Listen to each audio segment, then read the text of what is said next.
testimony that you're about to provide will be the truth and nothing but the truth under the pains and penalty of perjury? Yes. You can have a seat and make yourself comfortable.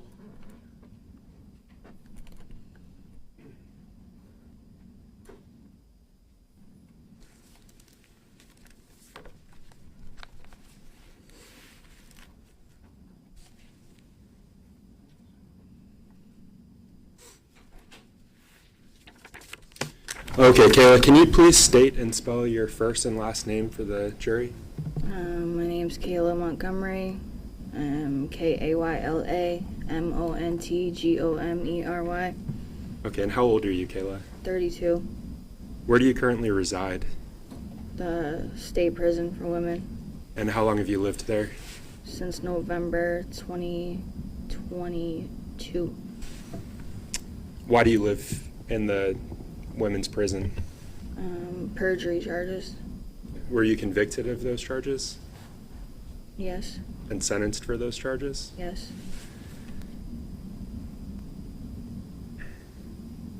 Were you also charged with receiving stolen property? Yes. And those charges were dismissed as part of a Were those Yes. charges dismissed as part of a plea agreement? Yes. And you admitted to lying to the grand jury? Yes. Did you admit Stay. Apologies. Did you admit to lying to the grand jury? Yes. Do you understand the consequences of providing false testimony here today? Yes. How are you doing today, Kayla? I'm okay. Is it difficult for you to be here? Yes. Why is that? It's a lot.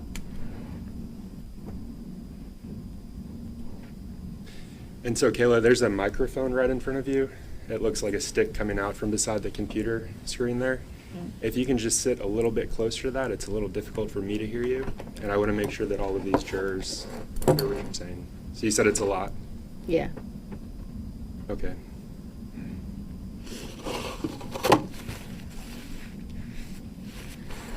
Do you know someone named Adam Montgomery?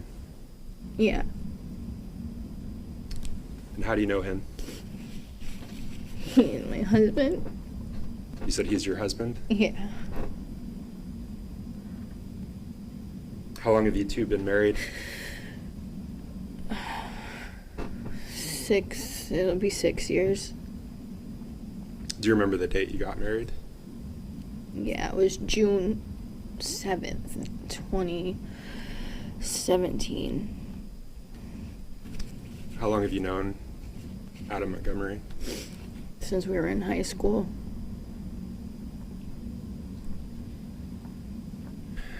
Are you currently in legal proceedings related to your marriage? Yes. Did you file for divorce? Yes, I did. Did you leave the defendant at some point in time? Yes. Do you know if after you left him he started a relationship with another individual? Yes, he did. Do you know that person's name? Kelsey Small. Did you ever meet Kelsey Small? Yes. Do you have any children with the defendant? Yes, I do. I have 3. 3 children. What are their names? Seamus, Declan, and Kira. So you talked about where you're currently living at the women's prison. Yeah. Where did you live back in October of 2019? I was living at 77 Guilford Street in Manchester, New Hampshire, How long did you live there? for about 1.5 years. For 1.5 years. Why did you stop living there? Because we got kicked out of the house. Was that an eviction? Yes. Do you remember what month and what year that was? November 2019.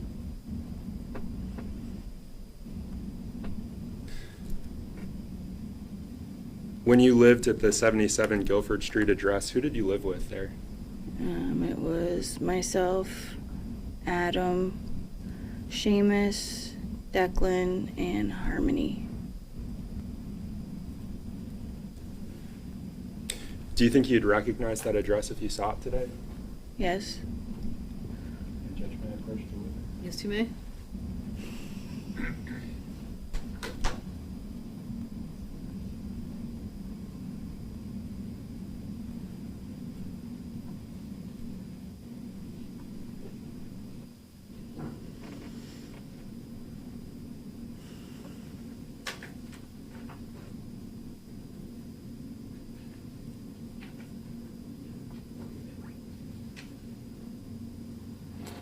And so, Kayla, I'm going to hand you what's been marked for identification as States Exhibit 42A through J.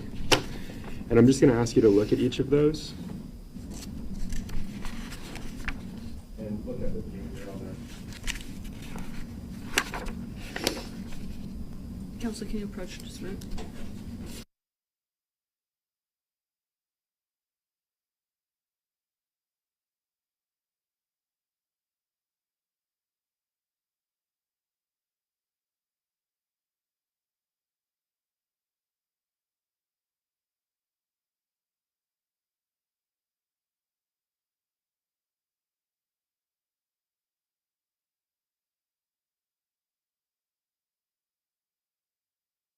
Okay, and so if you can go through them, starting with 42A, and it looks like they're, let me get them back in order really quick.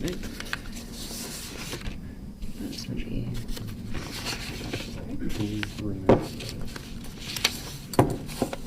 Teresa.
So starting with A and going to J, if you could just look at each of those images and identify them in turn.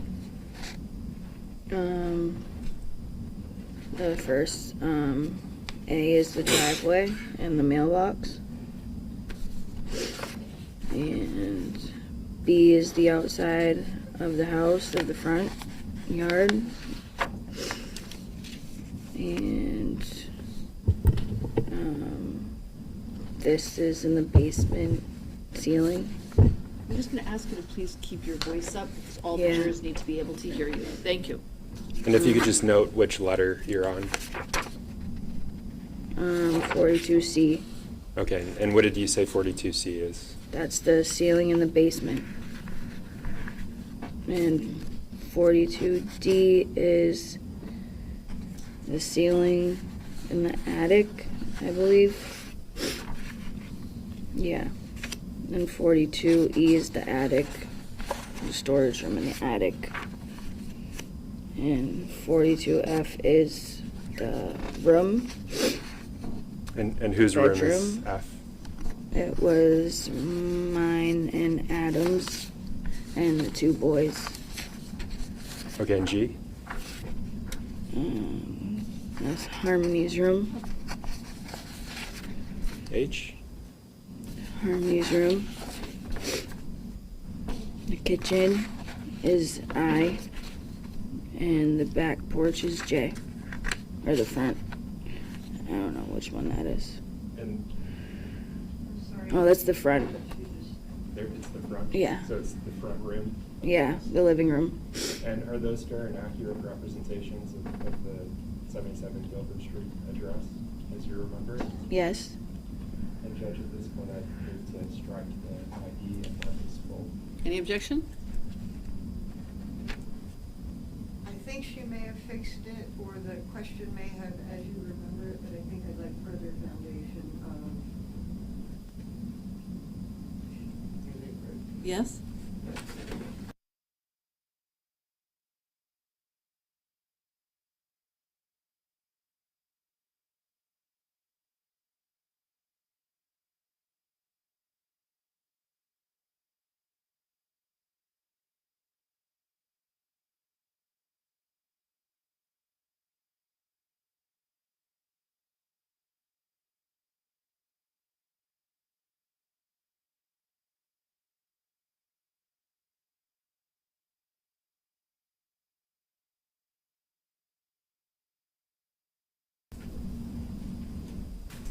So, Kayla, you said that those are fair and accurate representations of the Guilford Street address as you remember it?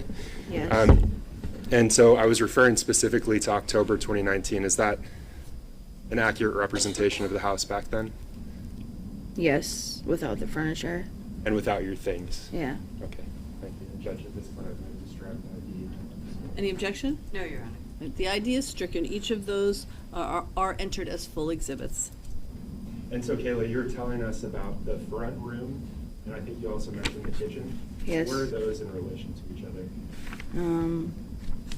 They are, when you walk into the house, the living room is right in the front, and then you walk through, and there's the kitchen. But there's a wall that separates the kitchen and the living room. But there's still the walkway to walk through. So you can walk through from one to another. I'm going to take those back from you.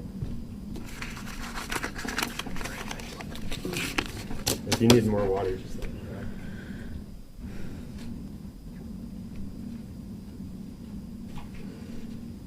So focusing back on that time period, September, October 2019, what was your life like back then? I was working up until November 2019 at Dunkin' Donuts. I would work 6 a.m. to 2 p.m. and Adam would be home with the kids while I'm at work, and he would drop me off and pick me up from work because I didn't have a license. And then after he would pick me up, I would be at the house with the kids, and he would leave some nights because we were using drugs. When you say we were using drugs, what do you mean? Like getting high, using heroin and crack and weed. And when you say we were getting high and using heroin and crack and weed, who's we? Adam and I. And what was your drug of choice? It was both heroin and crack. Are you sober now? Yes. What did it take for you to become sober? Going to jail.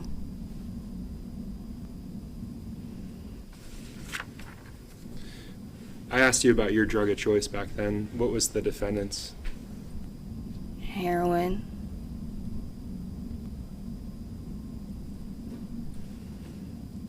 And you mentioned working at Dunkin' Donuts up Yeah. until November of 2019. Yes. What did the defendant do for work back then?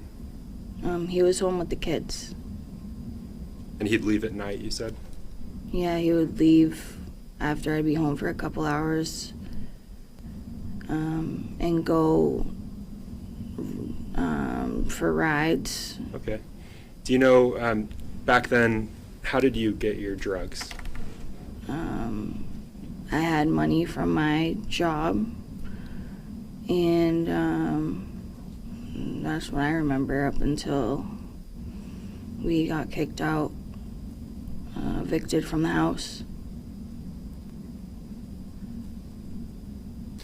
And you mentioned Harmony, Declan, and Seamus. How did you support them?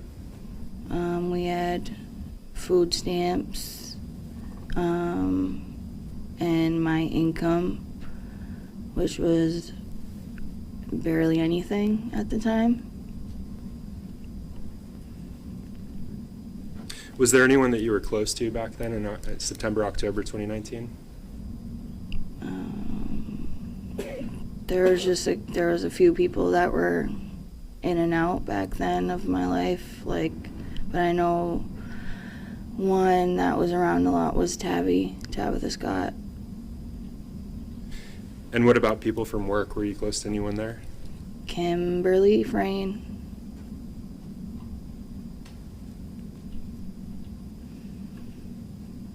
And you knew her from work? Yes. How long had you known Kimberly Frayne? Since 2016, I believe. And so back in October of 2019, how would you describe your relationship with her? You've called her a friend. Were the two of you close?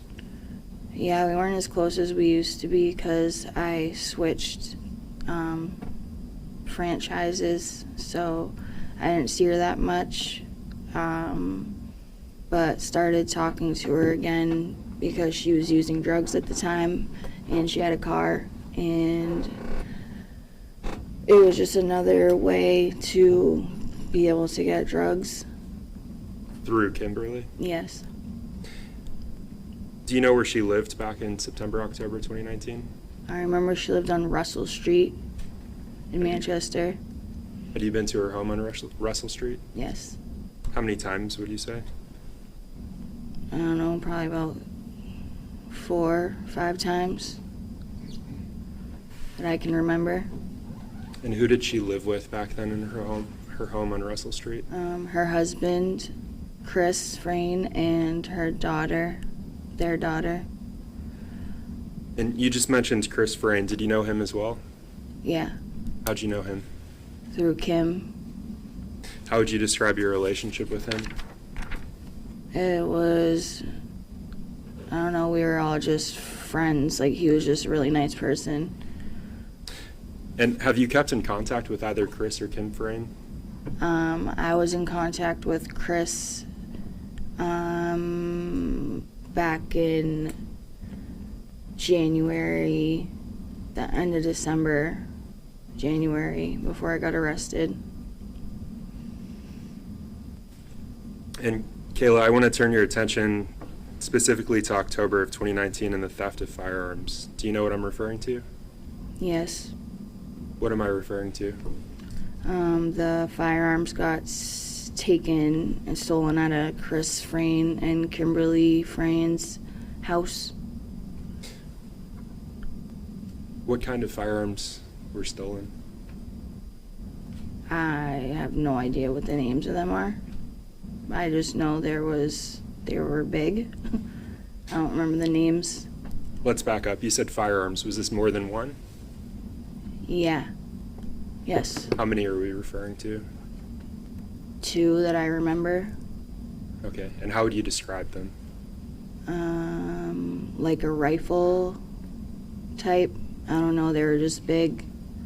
Rifle, shotgun. I don't know what the names of them are. I don't know what they're called. So a rifle, shotgun? Yeah. Did you personally see these? Yes. I want to talk about the first time that you saw them. Can you tell us about that? I know that there were people at the house that came so that we could buy drugs off them, and Adam was showing them to those couple of people that came by trying to sell them. And I remember I was taking care of the kids, and I was looking to see what was going on in the living room from the kitchen, and it was just chaos in that house at that time, that same night. Why is that? Why was it chaos? It was just a lot of people going in and out, and taking care of the kids at the same time. It was, I don't even know. And I think you said that night. Are we talking about nighttime? Yes. So the incident that you're describing, were you already aware at that point that the guns had been stolen from the Frayne house? Yes.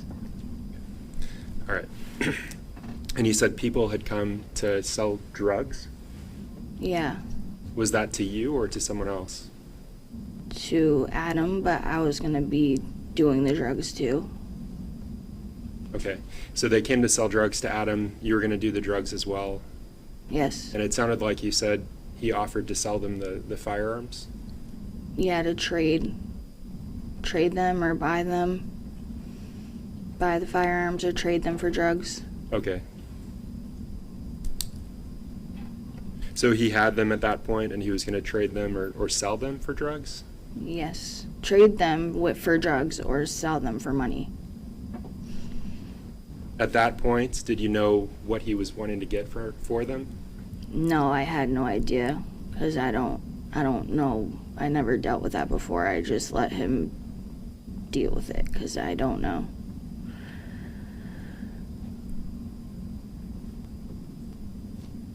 And the individuals that you're referring to that came to the house, do you know their names?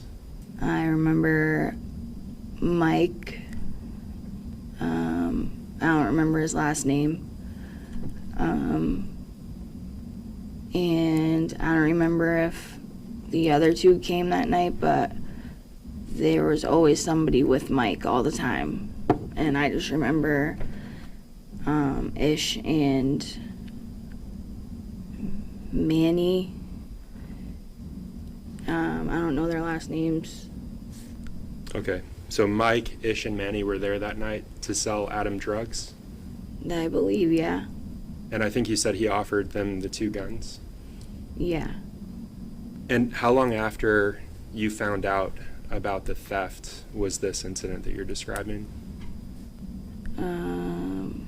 It was within the couple of days, like the next night or something like that. It was around that time, the same time.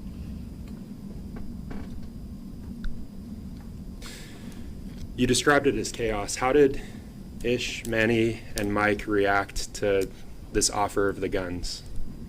They were checking them out, and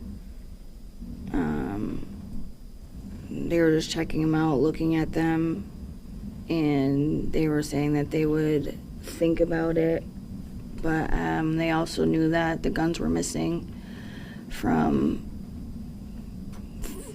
Chris and Kim's house, but they didn't know that those were those guns yet. Okay.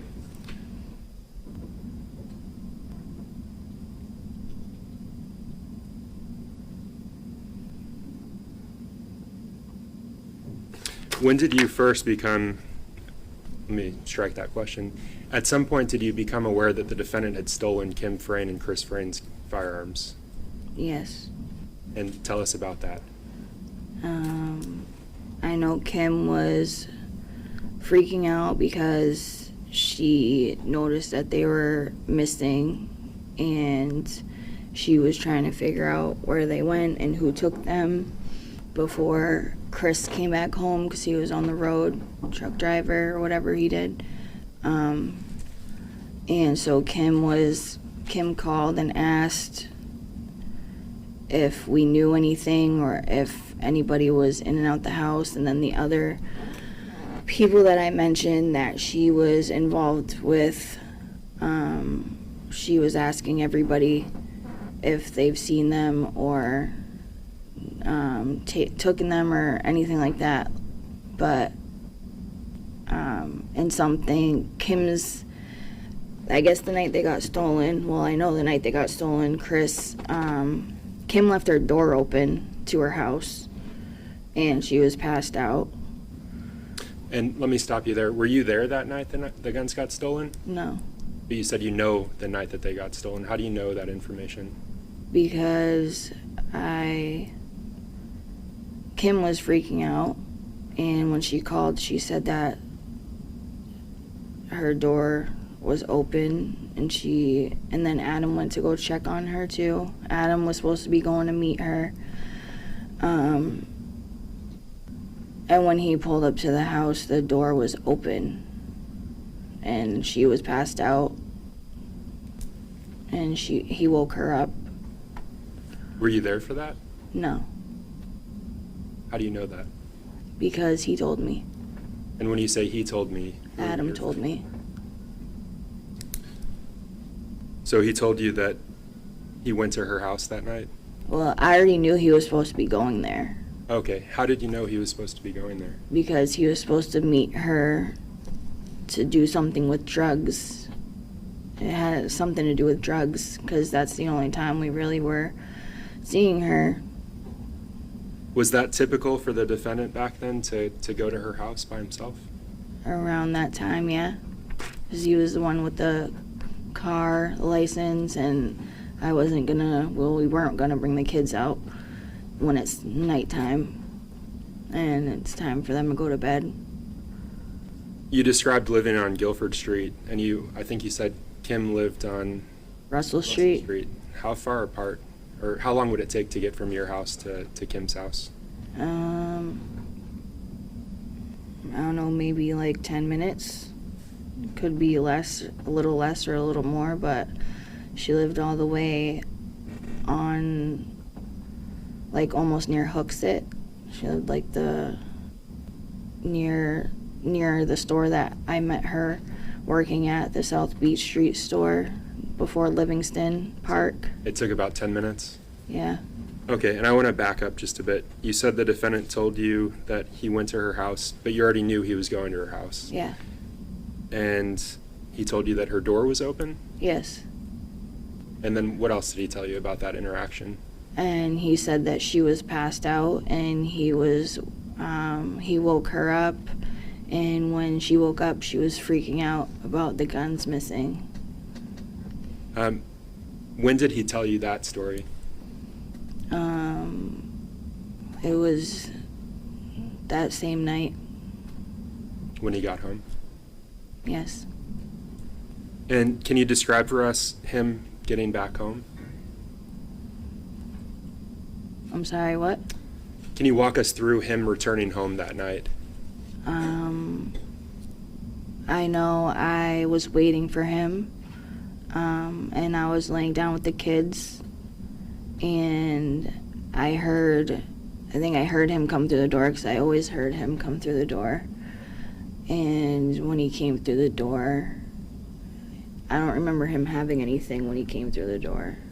Did you see him come through the door? Yeah. Okay. But I think he was going in and out, and from what I remember, I don't remember seeing him bring anything in. I don't know where he put anything yet. Like, I don't know. I don't remember. Did he have drugs with him that night? Yes, I believe so. And I don't know, it's a fog, because I know we were just getting high a lot. you said you didn't know where he put them yet. No. And what are you referring to by them? Because they were in the attic of the house. Sorry, when you say they were in the attic, what are you referring to? The guns. Okay, and did you see the attic of the house in those photos that I showed you? Yes.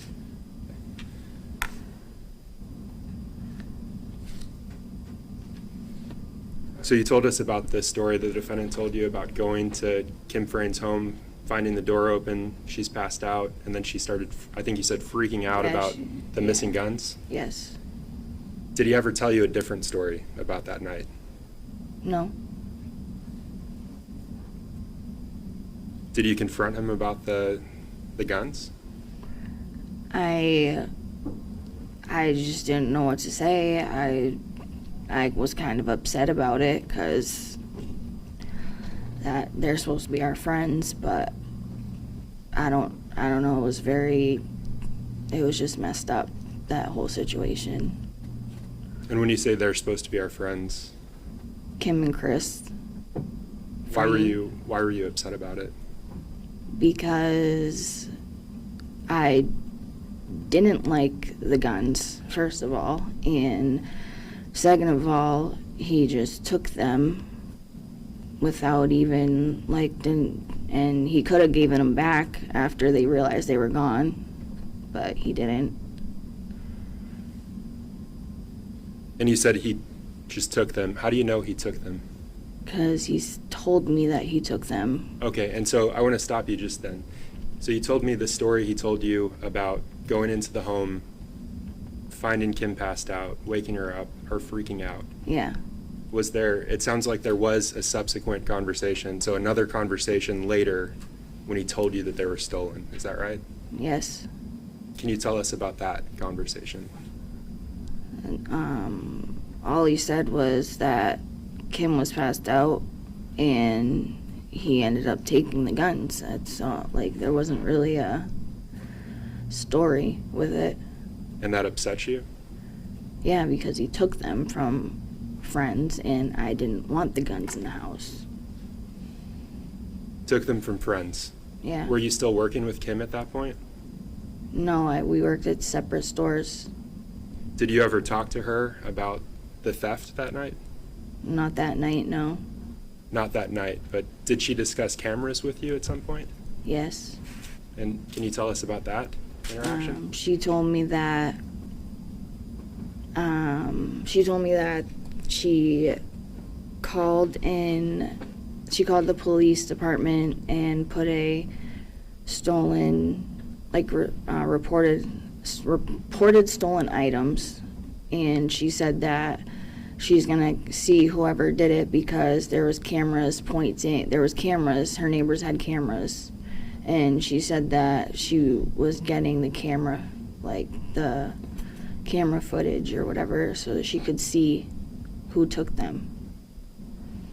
Did that concern you at all? Yeah. And you'd already seen the guns at that point. Yes. What did you do with that information? I told Adam. What was his response? Honestly, I don't remember. I know he was a little worried, I remember that, but I honestly don't remember.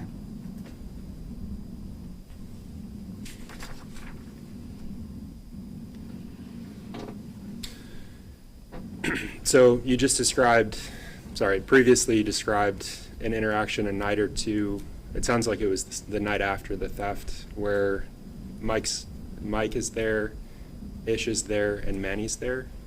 Yes. The defendant offered them the guns for sale or for trade. Yes. Drugs or money. Yes. Did you ever witness any other transactions like that with those guns? Not that I remember. I know there was another transaction, but I don't remember how it went down, or I don't remember any of that, but I know there was. Let me back up. The first transaction that you just described with Mike, Ish, and Manny, what were you doing during that? I don't know, I was all around the house because the kids were awake and not in bed because they woke up from all the noise, which happened every time. And I was I tried keeping them in the kitchen and was trying to get them to relax, but that wasn't happening. And it was just a lot going on at once. The guys being in the house, and then also people getting high in the house, those people. But then they would be there and then they'd be gone real quick. They'd come in and they'd leave.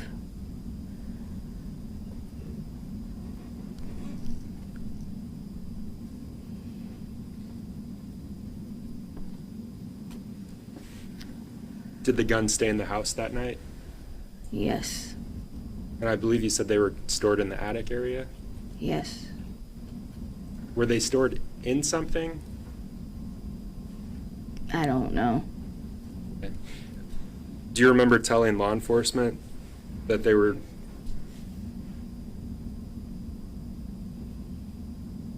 Objection. Basis? Needing in that proper foundation. I think that's what it's doing. Rephrase the question, please. Do you remember them being stored or wrapped in something? Not that I remember. Do you remember meeting with law enforcement? Yes. Do you remember a June 3rd proffer back in 2022? Yes. Okay. Do you remember telling law enforcement at that point? Objection. Approach?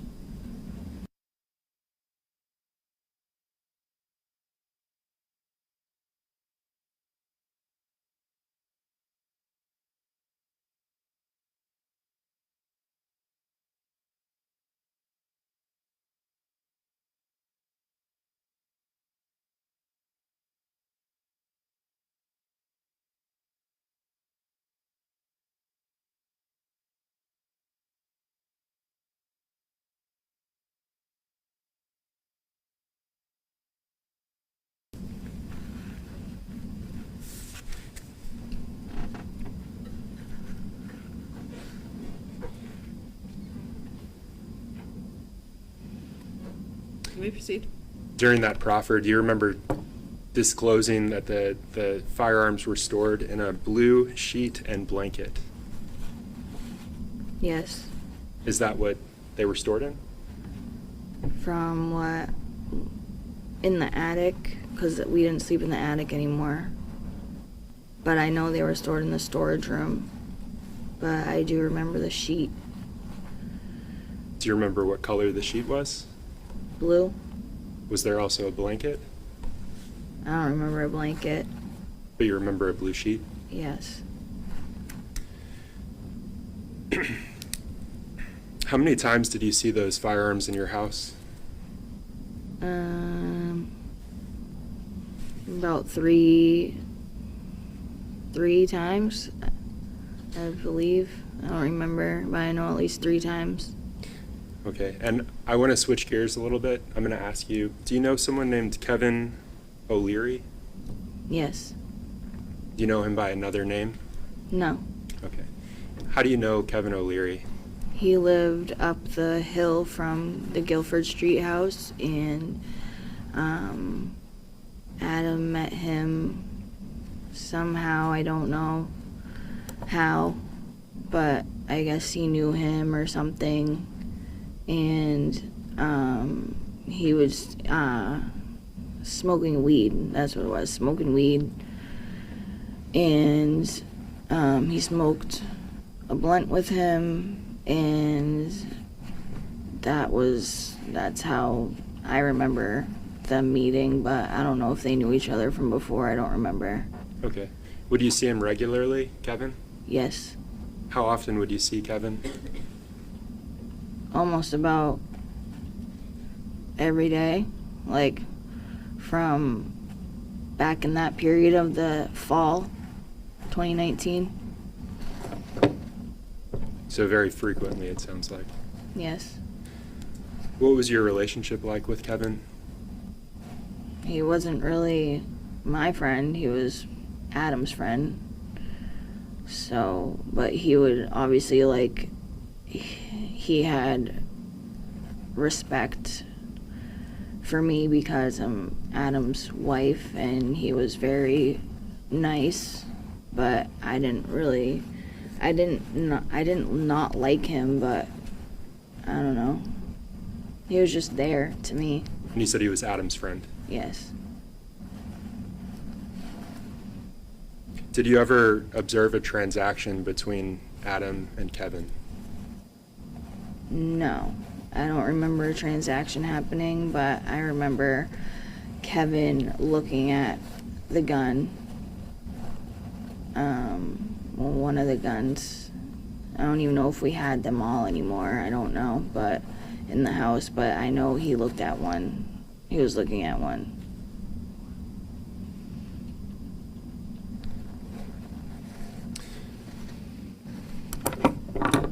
Do you remember, sorry, when Kevin was looking at the gun, was that with you or was that with Adam? Both. Okay, so you were there for that. Yes. What were you doing at the time? Getting high.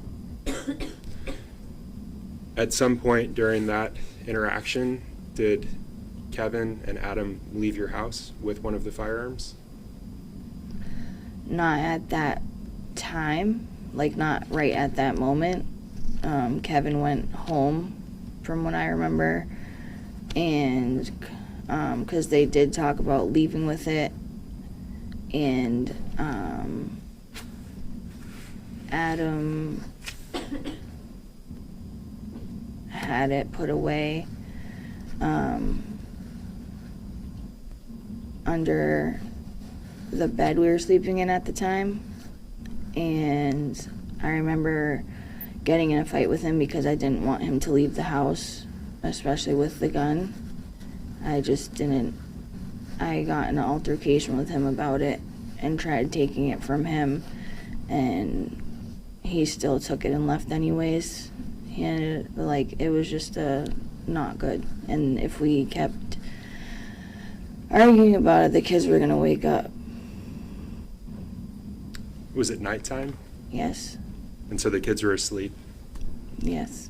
And you said you didn't want him leaving with it, you didn't want him leaving especially with a gun? Yes. Why? Because I was nervous and scared that he'd get in trouble. Why would he get in trouble for having a gun? Because he's a felon and not supposed to have one. So you told him not to? Yes. Did he leave anyway? Yes. You know where he went with it? I remember him and Kevin talking about going up behind Rock Rimmon to shoot it off. That's what I remember. Do you remember him coming back that evening? I don't remember. I was sleeping with the kids at the time. And after he left to go to, I think you said Rock Rimmon, Yeah. to shoot the gun, was that gun under your bed after that? Not that I noticed.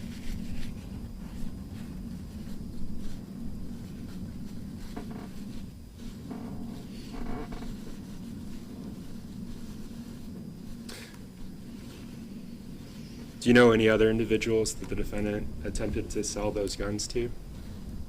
No, not that I know of. Do you know someone named Mark Reed? Yeah. Yes. Do you know someone named Tone? Yes.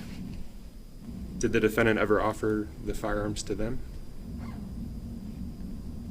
Yes. I don't know about Mark, but Tone, yes. Can you tell us what you know of that? Just offered to trade it for drugs. Do you know Tone's full name? Anthony Badero.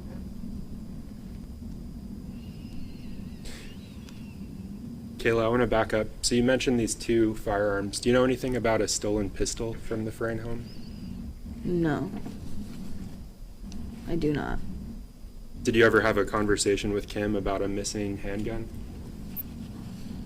Not that I don't remember.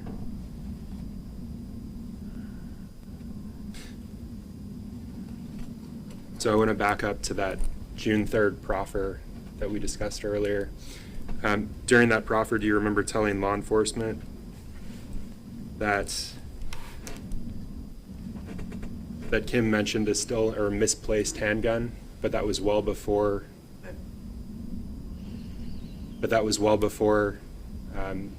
the stolen guns in this case? Yes. Does that You remember that conversation with Kim? Yes. Is that what she told you? Yes. And was it well before your husband stole her guns? Yes.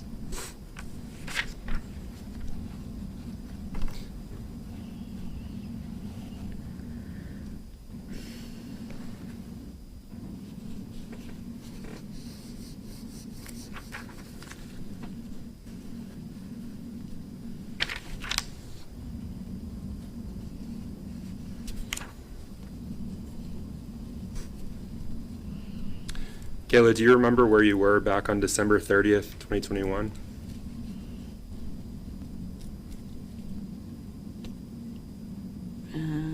Either in a family shelter at Fit or at my mom's. I don't remember which one. Okay. Judge, may I? Yes?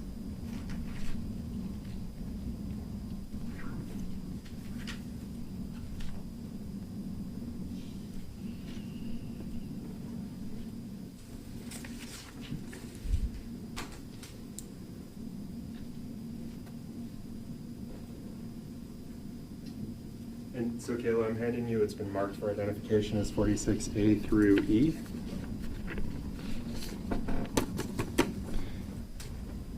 And I'm going to ask you to turn to the last page, E. There's no questions, so I think this might be refreshing our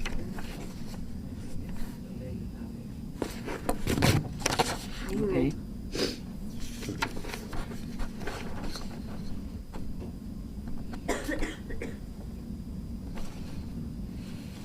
And you can set those aside. So with respect to 46E, do you recognize anyone in those photos? Yes. Who do you recognize? Kelsey and myself. And you had mentioned a Kelsey Small earlier. Yes. Is that Kelsey Small in those photos? Yes. And you said yourself as well? Yes. What were you doing in those photographs? Trading in phones at the phone machine thing that's at Walmart for money. So, how did you arrive? You mentioned Kelsey Small. Were you with her that day? Yes. Were you with anyone else? Adam.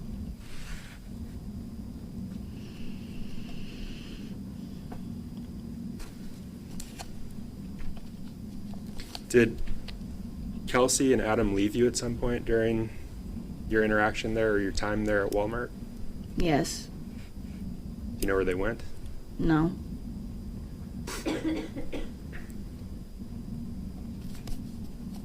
So, Kayla, I want to switch gears. Do you know someone named Tara Hilbert? Yes. Can you tell us about your relationship with Tara?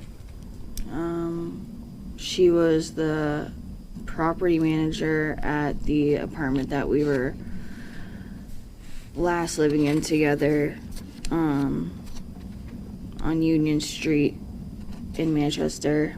And we ended up having a friendship, and it was a good friendship. Like, our kids played with each other outside, and we cooked together, had barbecues and stuff like that.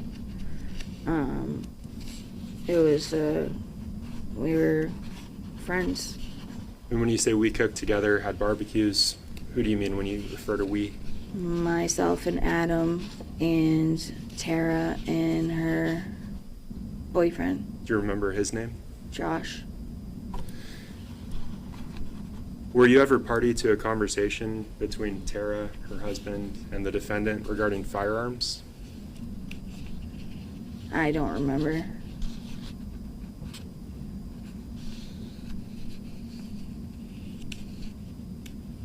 Do you remember a conversation where the defendant accused you of telling the police on him in front of Tara, her husband? Yes. Can you tell us about that?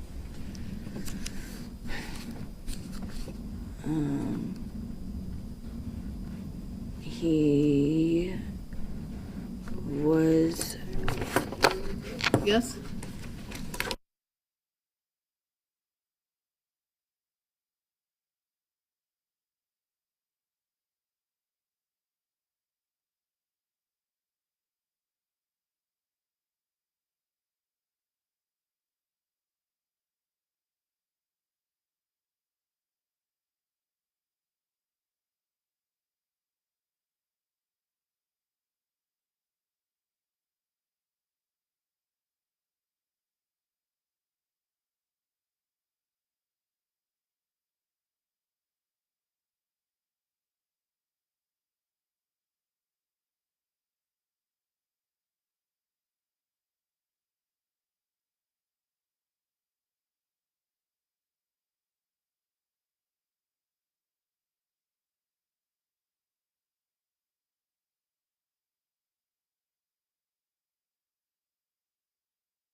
So Kayla, we were talking about a conversation between you, Tara, the defendant, and Tara's husband. Do you remember a conversation about these guns where the defendant accused you in front of her, in front of Tara, of telling law enforcement on him? Yes, he accused me of a lot of things. And during that conversation, did he say that you were working with the police? Yes. Were you still using drugs back then? Yes, it was off and on. And was the defendant still using back then? Yes.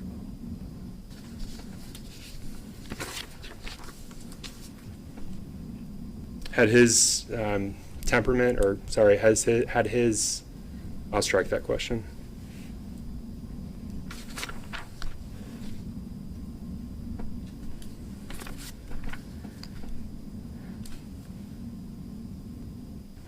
So, Kayla, we spoke earlier about that June proffer. Yes. Do you remember who was party to that proffer? So who was there?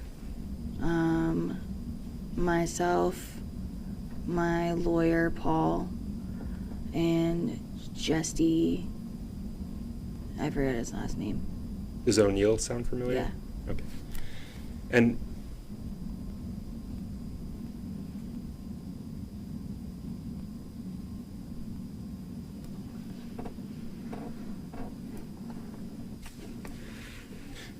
how did you come to be there for that proffer? Because I got subpoenaed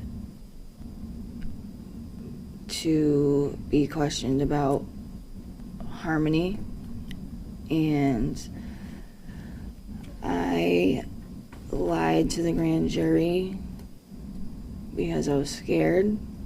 So let me back up. Had you been charged with a crime prior to meeting for that proffer? Yes. And, Your Honor, may I approach?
So, Kayla, prior to meeting for that proffer, you said, I think you had been charged with a crime.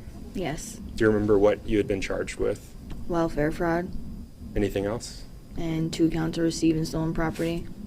And do you remember being charged with perjury as well? Yes. Okay. Did you receive a letter from the Department of Justice prior to going to that proffer meeting? I don't remember. Do you think it would help refresh your recollection if you saw the letter? Yes.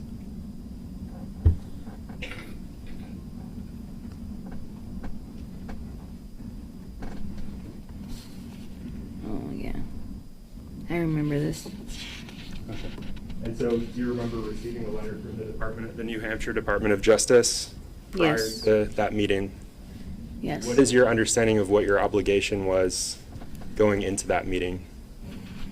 To tell the truth? And is that what you did in that proffer? Yes. Is that what you're doing here today? Yes.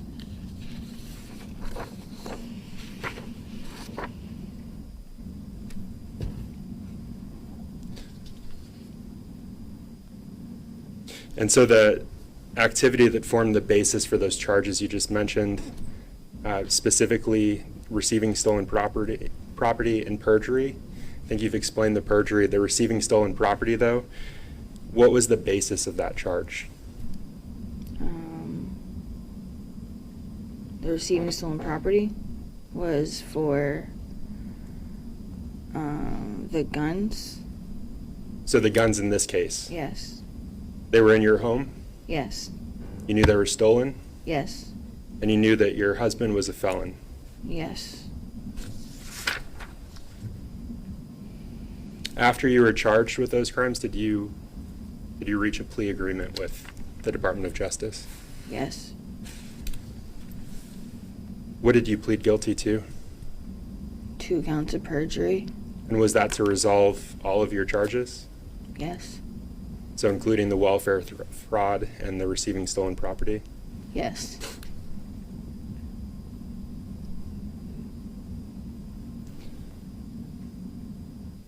And Judge, approach the witness again.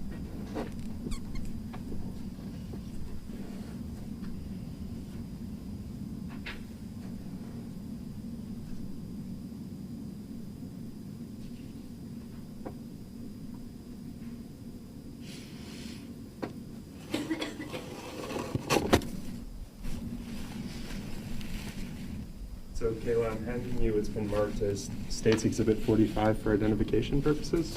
And if you can just take a minute and look at that, and then we'll have one done.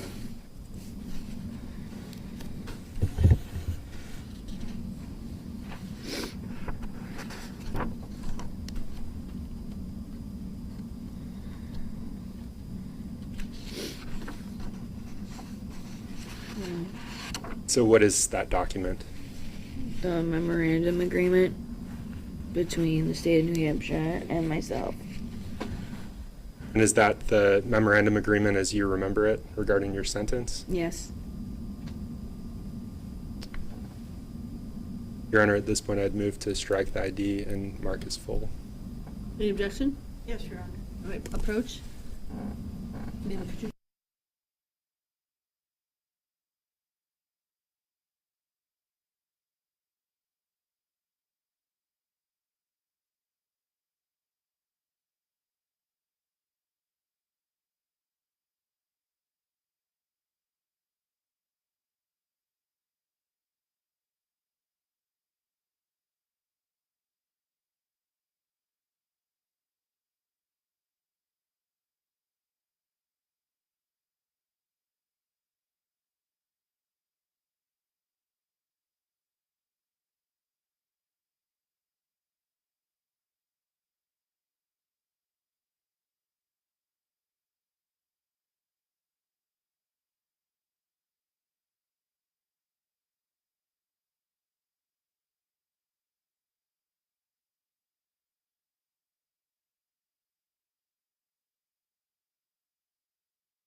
proceed. Thank you.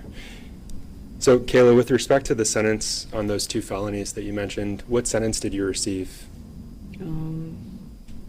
I received the 2 counts of perjury. And what was the sentence that was imposed? I got 3.5 to 7 suspended, and a 3.5 to 7 with 1.5 suspended off my minimum. And the 3.5 to 7 that you mentioned, is that the maximum prison sentence for each charge? Yes. And what portion of that prison sentence are you currently fulfilling right now? So 3.5 to 7 with the 1.5 off my minimum. And you mentioned you mentioned a suspended portion of the sentence. Yes. What, what if anything, do you have to abide by for that to remain suspended? I have to state as what the memorandum agreement is between myself and the state.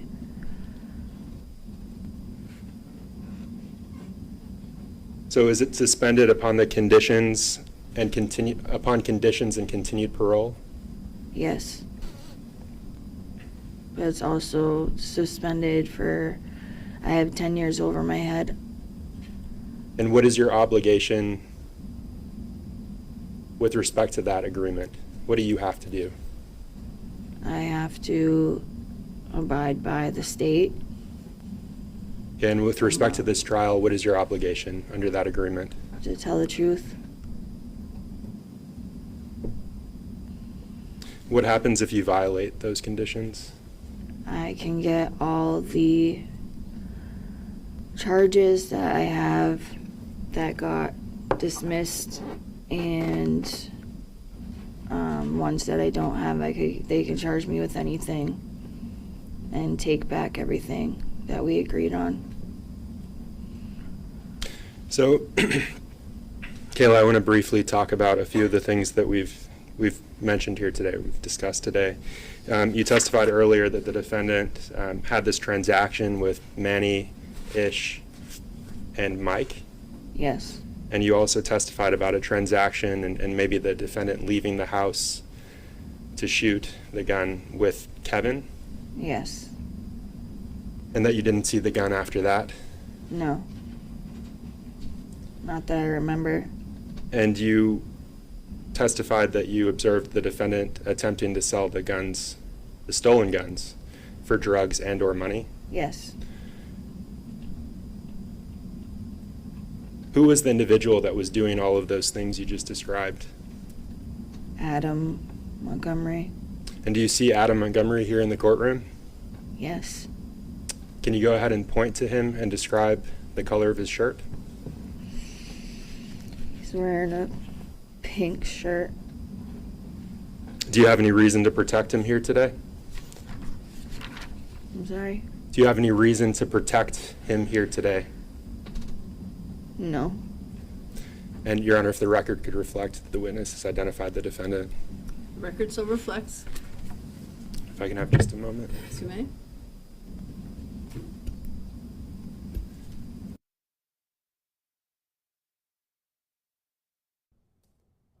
I'm going to ask you to just remain seated for just a moment. We are going to take a break now. This is a good time for our mid-morning break. So, ladies and gentlemen, about 15 minutes, okay? All rise for the jurors, please. You can remain standing, sitting.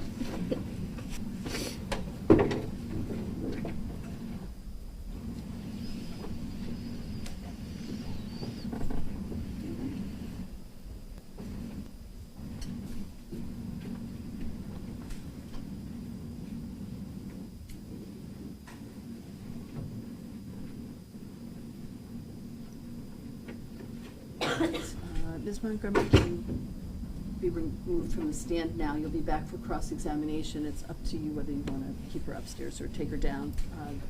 About 10 minutes, 10 to 15 minutes.